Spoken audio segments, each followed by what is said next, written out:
Om Swastiastu. Perkenalkan, nama saya Nikada Natalia, NIM 1702551042.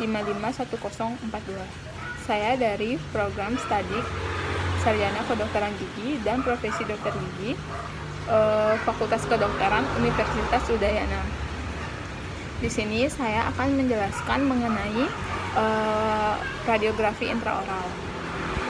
Baik, jadi sebelum kita melakukan proses radiografi sebagai operator, kita terlebih dahulu harus mempersiapkan alat dan bahan, mempersiapkan pasien, dan juga mempersiapkan operator sendiri. Untuk persiapan alat dan bahannya itu ada film holder, dental film, dan juga mesin X-ray. Untuk kesiapan operator itu sebelum melakukan radiografi, sebaiknya operator mencuci tangan terlebih dahulu untuk menghilangkan kuman-kuman yang ada di tangan operator. Selanjutnya, operator menggunakan handscoon dan juga masker. Sedangkan untuk persiapan pasiennya, di mana sebelum dilakukan tindakan radiografi, operator itu wajib menginformasikan kepada pasien mengenai prosedur radiografi. Setelah itu, instruksikan pasien untuk melepaskan semua benda-benda logam yang sedang digunakan. Selanjutnya, menginstruksikan pasien untuk menggunakan apron.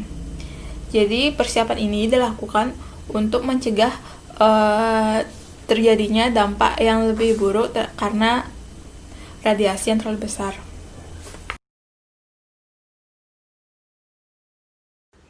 Radiografi intraoral merupakan radiografi yang memperlihatkan gigi dan jaringan di sekitar gigi.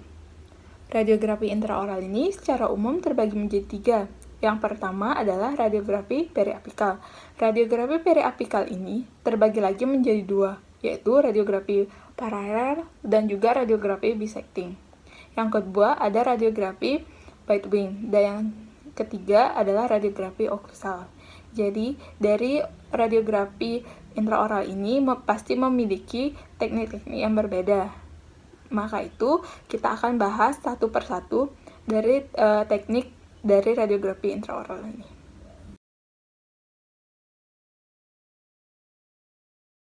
Jadi, radiografi intraoral yang pertama kali kita akan bahas adalah radiografi periapikal. Radiografi periapikal ini bertujuan untuk melihat keadaan gigi, terutama pada bagian mahkota dan juga akar, serta jaringan yang ada di sekitar gigi. Radiografi periapikal ini terbagi menjadi 2, yaitu radiografi bisecting dan juga radiografi paralel. Untuk penjelasannya, kita akan bahas satu persatu.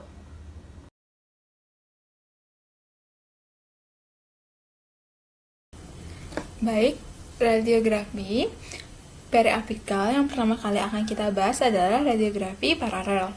Nah, langkah pertama dalam melakukan foto ronsen paralel adalah operator mengatur radiasi dan waktu pemaparan pada mesin X-ray sesuai dengan gigi yang akan diambil gambarnya. Setelah itu, instruksikan pasien untuk duduk bersandar pada kursi dengan bidang oklusal sejajar lantai. Setelah itu, film kemudian diletakkan pada film holder dan ditempatkan pada mulut pasien dengan posisi paralel atau sejajar terhadap sumbu panjang gigi yang diperiksa. Film holder harus dipakai untuk menjaga agar film tetap paralel dengan aksis panjang gigi. Setelah itu, arahkan tube head sejajar dengan lingkaran film holder dan pusat sinar X-ray harus tegak lurus terhadap film dan aksis panjang gigi. Dan jika posisi film sudah benar dan pusat sinar X sudah tegak lurus, maka operator kemudian memaparkan X-ray dan melakukannya di luar ruangan agar tidak terkena dampak radiasi yang cukup besar.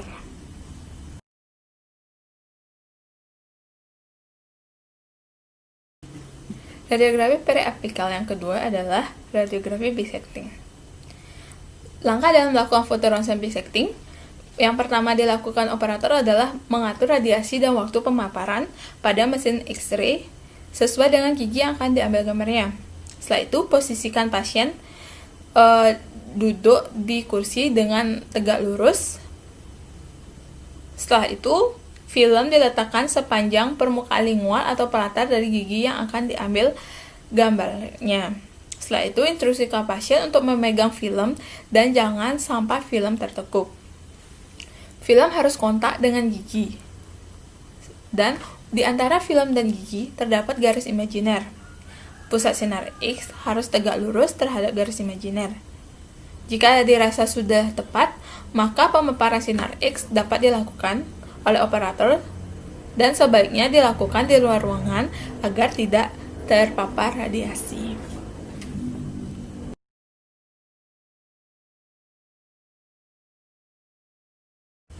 Jadi, radiografi intraoral yang akan kita bahas selanjutnya adalah radiografi oklusal. Nah, radiografi oklusal ini digunakan untuk melihat keadaan arkus dental, kelenjar saliva, palatum, dan kelainan maksila dan mandibula. Langkah kerjanya, di mana langkah utama yang dilakukan oleh operator adalah mengatur radiasi dan waktu pemaparan pada mesin X-ray sesuai dengan gigi yang akan diambil gambarnya. Selanjutnya, posisi pasien diatur di mana pasien duduk bersandar pada kursi dan bidak oklusal sejajar dengan lantai. Setelah itu, film diletakkan di dalam mulut pasien di antara permukaan oklusal maksila dan mandibula. Setelah itu, instruksikan pasien untuk menggigit film tersebut agar film stabil. Langkah selanjutnya, operator meletakkan pusat sinar X di atas hidung pasien dengan sudut 90 derajat.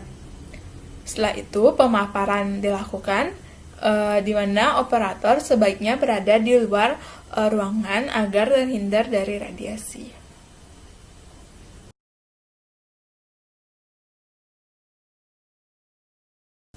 Nah, radiografi intraoral yang terakhir adalah radiografi bite wing. Radiografi bite wing ini merupakan radiografi yang digunakan untuk melihat permukaan gigi yang meliputi mahkota gigi, interproksimal, dan puncak alveolar di maksila dan mandibula di daerah anterior maupun posterior. Langkah kerja dari ronsen bite wing ini, di mana langkah awal yang dilakukan operator adalah mengatur radiasi dan waktu pemaparan pada mesin X-ray sesuai dengan gigi yang akan diambil gambarnya. Setelah itu, pengaturan posisi pasien, di mana pasien duduk tegak lurus. Prinsip-prinsip yang digunakan pada teknik ini yaitu film diletakkan dalam mulut sejajar dengan mahkota gigi di maksila dan mandibula. Setelah itu, film distabilkan dengan pasien menggigit bite wing tap atau bite wing film holder. Pengaturan pusat sinar X diarahkan menembus kontak gigi dengan angulasi vertikal lebih dari 10 derajat. Setelah itu, pemaparan sinar X dilakukan dan operator sebaiknya berada di luar ruangan agar terhindar dari radiasi. Baik, sekian dari saya mengenai radiografi intraoral beserta teknik-tekniknya. Apabila saya ada salah kata, mohon untuk dimaafkan. Sekian dan terima kasih. Om Santi Santi Santi Om.